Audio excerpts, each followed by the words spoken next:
Je m'appelle Khalid Hassan, j'ai 42 ans et je suis né dans la ville ancienne d'Alep, en Syrie. Mon enfance s'est déroulée dans les rues étroites et animées de la vieille ville, bercée par l'appel à la prière résonnant depuis les minarets. Aussi loin que je me souvienne, l'islam a toujours été au cœur de ma vie. Je suis le fils aîné d'une famille musulmane dévouée. Mon père, un érudit du Coran, m'a inculqué un profond respect pour les enseignements du prophète Mohammed. Dès mon plus jeune âge, j'ai mémorisé le Coran et développé une passion pour l'étude des hadiths. À 20 ans, je dirigeais déjà les prières dans ma mosquée locale, ce qui remplissait ma famille de fierté. Mais la vie en Syrie n'était pas facile. Au fil des ans, les troubles grandissants et la guerre ont transformé notre foyer autrefois paisible en un lieu de peur et de chaos.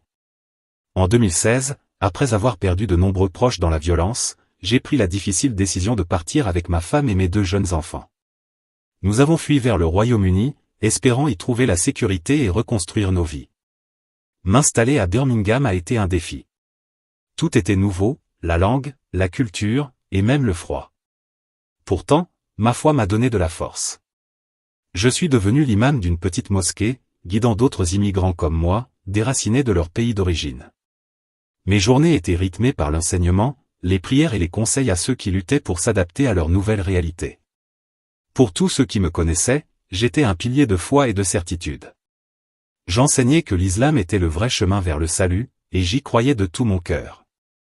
Mais j'ignorais que mes convictions allaient être mises à l'épreuve de manière inimaginable. C'était une soirée froide et pluvieuse à Birmingham. Je venais de terminer la prière du soir à la mosquée et je rentrais chez moi. Les routes étaient glissantes à cause de la pluie, et la visibilité était mauvaise. Mon esprit était préoccupé par le sermon que j'avais prévu pour le vendredi, réfléchissant à la manière dont je pourrais inspirer ma congrégation à approfondir leur foi. En tournant sur une rue animée, une voiture est arrivée en sens inverse à toute vitesse. Avant que je puisse réagir, le véhicule a dérapé, perdu le contrôle et est entré en collision avec le mien de plein fouet. Le bruit du choc était assourdissant. Mon corps a été violemment projeté en avant, et tout est devenu noir. Lorsque j'ai repris un faible semblant de conscience, j'entendais des voix étouffées et ressentais une douleur lancinante dans tout mon corps. Les secouristes s'affairaient autour de moi pour me sortir de l'épave. J'ai entendu quelqu'un dire, « Il est critique. Nous devons l'emmener à l'hôpital immédiatement. » Dans l'ambulance, je dérivais entre la conscience et l'inconscience. Je pouvais sentir ma vie m'échapper, mais je m'accrochais aux mots de la shahada, les répétant dans mon cœur. Il n'y a de Dieu qu'Allah, et Mohammed est son messager. Au moment où nous sommes arrivés à l'hôpital, je tenais à peine. Les médecins m'ont précipité aux soins intensifs, et ma famille a été informée que mes chances de survie étaient minces. J'avais de multiples fractures, des saignements internes et une grave blessure à la tête. Des machines bipaient autour de moi, et des tubes étaient insérés pour m'aider à respirer. Au fil des jours, mon état restait critique. Les médecins ont dit à ma femme qu'ils ne pouvaient que attendre et prier. Mon corps gisait sans vie sur le lit d'hôpital, mais quelque chose d'extraordinaire se passait en moi, quelque chose que je n'aurais jamais pu imaginer. Une nuit, alors que ma famille priait avec ferveur à mon chevet, j'ai senti mon esprit se détacher de mon corps. C'était comme si je flottais au-dessus de la pièce, regardant vers le bas sur moi-même, sans vie et pâle, entouré de machines. Je pouvais voir l'angoisse sur le visage de ma femme et les larmes couler sur les joues de mes enfants. Je voulais leur tendre la main pour leur dire que j'étais toujours là, mais je ne pouvais pas. Une force étrange me tirait loin, m'attirant dans un tunnel de ténèbres. La peur m'a saisi quand j'ai réalisé que je me dirigeais vers l'inconnu. C'était le début d'un voyage qui allait changer ma vie à jamais. Alors que je traversais le tunnel, une obscurité écrasante m'entourait. L'air était lourd, et je pouvais entendre des chuchotements faibles qui devenaient plus forts à chaque instant. Ces voix n'étaient pas réconfortantes. Elles étaient remplies de tristesse, de douleur et de désespoir. Mon cœur battait la chamade, et j'essayais de crier, mais aucun son ne sortait de ma bouche. Soudain, le tunnel s'est ouvert sur un vaste paysage désolé. Le sol était brûlé, et l'air empestait le soufre brûlant. Des ombres bougeaient au loin, et je pouvais entendre des cris qui me glaçaient jusqu'au fond de l'âme. J'ai réalisé que je n'étais plus dans le monde que je connaissais. Ma foi islamique m'avait enseigné sur la vie après la mort, le paradis pour les justes et l'enfer pour les pécheurs. Mais ce que je voyais maintenant dépassait tout ce que j'avais jamais imaginé. Alors que je tremblais sur place, j'ai remarqué des figures qui s'approchaient de moi. Au début, Elles étaient méconnaissables, mais à mesure qu'elles se rapprochaient, j'ai reconnu leur visage. C'étaient des hommes que j'avais vénérés toute ma vie. De grands érudits et leaders islamiques, des hommes dont les enseignements avaient façonné ma foi. Ils avaient l'air tourmentés, leur visage tordu par l'agonie. L'un d'eux s'est avancé et a parlé, sa voix tremblante. « Khalid, a-t-il dit, tu dois écouter attentivement. Nous sommes ici pour te mettre en garde. » J'étais choqué. Me mettre en garde contre quoi?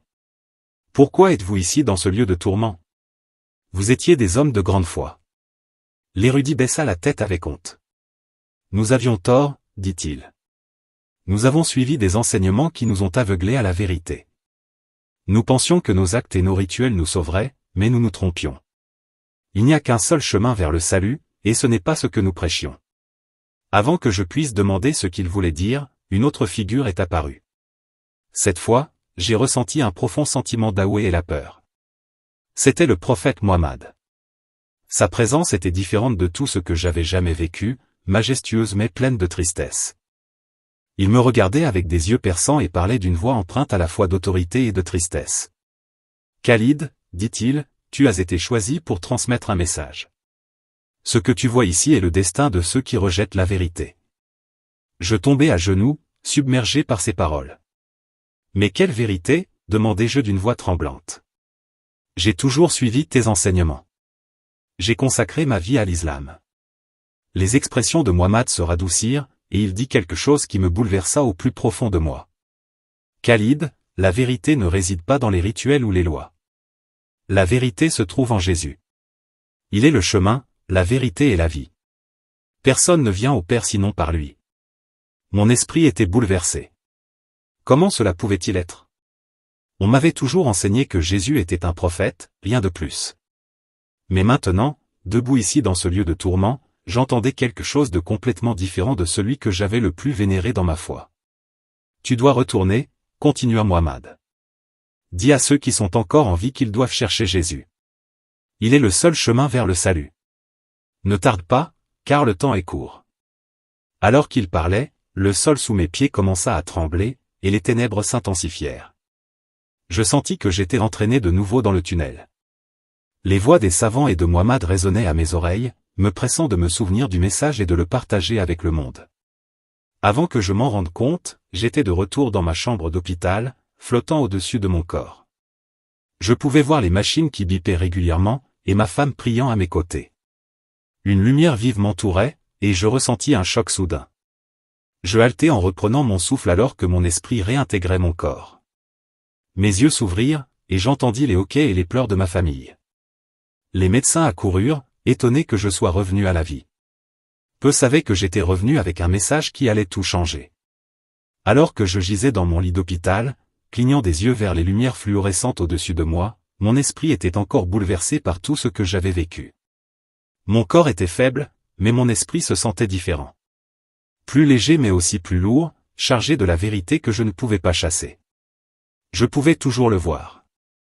La désolation, le tourment, les visages de ceux que j'aimais maintenant perdus. Et puis les mots, Jésus, le seul chemin. Comment cela pouvait-il être? Toute ma vie, je m'étais consacré à l'islam, ma famille, ma communauté. On m'avait toujours enseigné que le chemin vers Dieu passait par l'obéissance, la prière, le jeûne et les bonnes actions. Et pourtant, dans ce lieu de ténèbres, on m'avait montré quelque chose de bien au-delà de tout ce que j'avais jamais connu, le message de Jésus, le salut à travers lui seul. Les jours à l'hôpital se confondirent. Alors que je luttais avec mes pensées, je fermais les yeux et voyais les visages des savants qui m'avaient autrefois guidé, maintenant condamnés à une souffrance éternelle parce qu'ils n'avaient pas accepté cette vérité. Je pouvais encore entendre la voix de Mohammed, douce mais claire. Parlant de Jésus avec une telle certitude, ces paroles n'étaient pas celles que j'avais reçues. Elles étaient différentes, urgentes, douloureuses, révolutionnaires. Je ressentais un tiraillement au fond de mon cœur qui ne disparaissait pas, ma famille, ma femme, mes enfants. Comment pourrais-je leur dire? Que penseraient-ils? Je savais qu'ils croyaient comme je l'avais fait l'autre fois. Ils avaient été élevés dans la même tradition, enseignés à vénérer les enseignements de l'islam et à vivre selon ses lois. Comment pourrais-je leur demander de renoncer à ce qu'ils avaient toujours connu? Mais le poids de la vision de la vérité était trop lourd à ignorer. Le message m'avait été donné pour une raison. Je ne pouvais pas le garder pour moi. Je devais le partager. J'ai passé mes premiers jours à la maison à réfléchir profondément, à lire le Coran et à revisiter ces versets, cherchant une confirmation que ce que j'avais vu pouvait s'aligner avec ce en quoi j'avais toujours cru. Mais au lieu de trouver la paix, je n'ai trouvé que de la confusion. Plus je cherchais, plus il semblait qu'il manquait quelque chose de fondamental. Le Coran parlait de la venue d'un prophète, d'un messager de Dieu, mais il ne mentionnait pas Jésus de la même manière que je l'avais rencontré. Il n'y avait pas de confirmation claire de sa divinité, pas de promesse de salut à travers lui seul. Je ne pouvais pas concilier ces deux visions. Un soir, après une autre longue nuit de lecture, je me suis effondré à genoux dans le désespoir. Dieu, guide-moi. Montre-moi la vérité, ai-je crié. Est-ce dans ce que j'ai connu toute ma vie, ou ai-je eu tort tout ce temps? C'est alors, dans ce moment de calme, que j'ai entendu une voix douce et apaisante me parler. Ce n'était pas audible, mais elle résonnait profondément en moi, une voix remplie d'amour et de paix. La voix disait, « Cherche Jésus ». Des larmes coulaient sur mon visage. Est-ce vraiment aussi simple? Le salut pouvait-il vraiment être trouvé en Jésus? Mais le doute persistait. Étais-je trompé? Était-ce un test? Les semaines suivantes furent agonisantes. Je ne pouvais pas m'empêcher de penser à ce que j'avais vu, à ce qu'on m'avait dit. J'ai passé d'innombrables heures en prière, en lecture, en recherche, cherchant des réponses. Lentement, la vérité a commencé à émerger. Plus je lisais sur Jésus, sur sa vie, ses enseignements, ses miracles, plus j'étais certain. Ce n'était pas juste un prophète. Jésus était plus que cela. Il était le Fils de Dieu, le Messie, le Sauveur. Puis vint le moment qui a tout changé. Un soir, alors que j'étais seul dans ma chambre en train de lire la Bible que quelqu'un m'avait donnée pendant mon séjour à l'hôpital, je suis tombé sur Jean 14h6, Jésus répondit, « Je suis le chemin, la vérité et la vie. Personne ne vient au Père que par moi. » On aurait dit que le verset me parlait directement. J'ai tremblé lorsque la réalisation m'a frappé. C'était la réponse. C'était la vérité que je cherchais. Jésus était le seul chemin. Aucune quantité de bonnes actions, aucune prière infinie ne pouvait me rapprocher de Dieu. C'était seulement à travers lui, à travers Jésus, que je pouvais être sauvé. Une paix m'a envahi. Mais avec cette paix est venue une profonde responsabilité. Je ne pouvais pas garder cela pour moi. Je devais partager cela avec les autres. Mon cœur brûlait du désir de dire aux autres, aux musulmans, à mes frères et sœurs, la vérité que j'avais découverte. Comment pourrais-je ne pas le faire? Ils vivaient dans l'obscurité tout comme moi. Avec mon corps encore faible, mais mon esprit renouvelé, j'ai commencé à partager mon histoire. D'abord avec ma famille, ma femme, mes enfants. Ce n'était pas facile. Leurs yeux se sont écarquillés de choc, la peur obscurcissant leur visage. Ils m'avaient connu comme un homme dévoué à l'islam, et me voilà maintenant en train de leur dire que tout ce en quoi ils croyaient pourrait être faux. Khalid, chuchota ma femme, les larmes aux yeux, as-tu perdu la tête? Ce n'est pas la vérité. L'islam est le seul chemin. J'ai doucement pris ses mains et regardé dans ses yeux, ressentant le poids de mon message, mais aussi l'urgence. Non, Habiba. Ce n'est pas ce que je veux croire. C'est ce que j'ai vu. Jésus, c'est la vérité. Il est le seul chemin vers Dieu. Pendant des jours, il y avait de la tension dans notre maison. Ma femme priait en silence, ses larmes tombant pendant sa sala. Mes enfants, trop jeunes pour comprendre pleinement, posaient des questions qui me brisaient le cœur. Pourquoi, Abba? Pourquoi changes-tu? Et puis vint le moment que je redoutais, le jour où je devais aller au-delà de ma maison, vers les gens en dehors de notre foyer. La communauté à laquelle j'avais autrefois appartenu, la mosquée où je priais chaque vendredi, les amis qui m'avaient autrefois vu comme un leader. Maintenant, je devais me tenir devant eux et leur dire la vérité que j'avais découverte. C'était un petit rassemblement, juste quelques hommes de la mosquée, des amis proches. Je parlais lentement, soigneusement, partageant mon expérience à l'hôpital, la vision que j'avais eue, le message donné par Muhammad lui-même, que Jésus est le seul chemin vers le salut.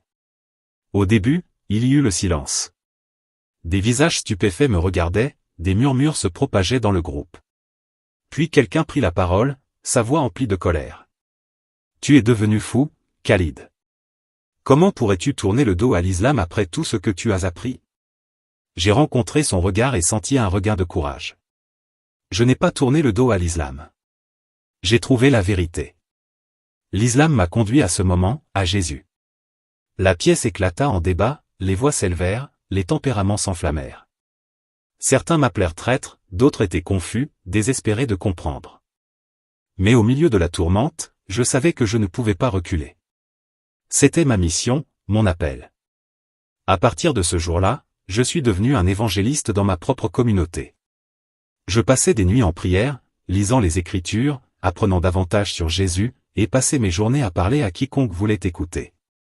Mon message était simple, Jésus est la vérité. Le salut ne peut être trouvé qu'en lui. Le chemin à parcourir n'était pas facile.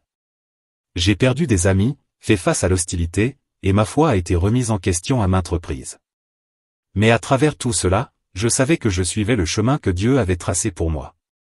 Et à chaque âme qui commençait à écouter, je sentais ma mission se renforcer, sachant que je faisais partie de quelque chose de bien plus grand que moi-même. Jésus m'avait sauvé, et maintenant j'étais appelé à apporter ce même message d'espoir à d'autres. Les jours se transformèrent en semaines, et les semaines en mois. Pourtant, mon voyage semblait à peine commencer. Chaque matin, je me réveillais avec une détermination renouvelée pour partager le message qui m'avait été confié, pour parler aux autres de Jésus et du salut que j'avais trouvé en lui. Mais avec cette détermination est venue une nouvelle réalité. Je n'étais plus simplement un imam. Maintenant, j'étais un témoin, un messager, et souvent une cible. L'opposition a commencé subtilement au début. Des chuchotements dans la mosquée, des regards en colère pendant la prière, et ceux qui me vénéraient autrefois parlaient maintenant de moi avec mépris. Il a perdu son chemin, disait-il. Il n'est plus un vrai adepte de l'islam. Au début, j'ai essayé de tendre la main, de parler calmement et d'expliquer ce que j'avais vécu, espérant qu'il pourrait comprendre. J'ai argumenté, j'ai plaidé, regardez les Écritures. Ne voyez-vous pas la vérité? Jésus est venu apporter le salut, pas seulement la loi.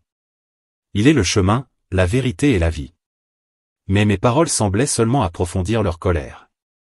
Tu as été trompé par les Écritures chrétiennes, m'a dit sévèrement un ancien. Tu as oublié ce que l'islam enseigne vraiment. Mohammed est le dernier prophète, celui qui est venu pour nous guider vers Dieu. Je pouvais voir la peur dans leurs yeux, la peur de perdre le contrôle sur ce en quoi ils croyaient. Je secouais les fondations de tout ce qu'ils avaient connu.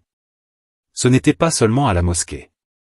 J'ai découvert que dans la communauté plus large, l'hostilité grandissait. Je parlais aux gens dans les rues, sur les marchés, dans les maisons, et la réaction était souvent la même. « Pourquoi nous dis-tu cela ?» demandait-il. « Essaies-tu de nous égarer ?» Certains écoutaient, curieux, mais beaucoup me coupaient immédiatement la parole. « Éloigne-toi de notre foi. Tu t'es égaré, Khalid. Ne viens pas apporter tes nouvelles croyances ici. » Un soir, en rentrant chez moi après avoir partagé l'évangile avec un petit groupe de voisins curieux, j'ai été approché par deux hommes. Leur visage était inconnu, mais leurs yeux étaient perçants, remplis de suspicion. « Qui es-tu » me demanda l'un d'eux, bloquant mon chemin. « Je suis Khalid, un serviteur de Dieu partageant sa vérité » ai-je répondu. Ils se regardèrent, et je pouvais sentir leur hostilité. « Tu prêches des mensonges. Tu as trahi ton peuple, ta foi. » J'ai essayé de parler calmement. Je ne fais que dire ce que j'ai vu et entendu. Ce qui m'a été révélé, il n'y a pas d'autre chemin vers le salut que par Jésus. Leur colère a éclaté. Avant que je puisse réagir, l'un d'eux m'a attrapé le bras brutalement, et ils m'ont poussé contre un mur à proximité. Tu oses parler de Jésus dans notre pays. Au nom de l'islam, tu dois être réduit au silence. La peur s'est insinuée dans mon cœur, mais j'ai tenu bon. Vous pouvez essayer de me faire taire, mais la vérité ne sera pas réduite au silence. Pendant un moment, j'ai pensé qu'ils allaient me frapper, mais au lieu de cela, ils se sont reculés, et l'un d'eux a ricana, nous verrons si ta prétendue vérité te protégera à la fin. Cette nuit-là, alors que je restais éveillé dans mon lit, leurs paroles résonnaient dans mon esprit. La peur était réelle. Je n'avais jamais fait face à ce genre d'opposition auparavant. Ma foi avait toujours été inébranlable dans le cadre de ma communauté. Là, j'étais respecté. Mais maintenant, j'étais vu comme un traître, quelqu'un qui s'était éloigné trop loin de ce qu'il croyait être le seul vrai chemin. Pourtant, même face à cette opposition, quelque chose au plus profond de moi me disait que j'empruntais le bon chemin. Je me souvenais de la paix que j'avais ressentie lorsque j'avais d'abord embrassé Jésus, de la certitude dans mon cœur que c'était le bon chemin, et je savais que rien, aucune menace, aucune opposition ne pouvait changer cette vérité. Les mois qui ont suivi ont été remplis de rencontres comme celle-ci, des moments où j'ai dû tenir bon face à l'hostilité, des moments où ma foi a été mise à l'épreuve. Il y a eu des moments de découragement, des nuits passées à me demander si j'agissais correctement. Étais-je trop impulsif en partageant cette vérité? Mes actions mettaient-elles ma famille et moi-même en danger?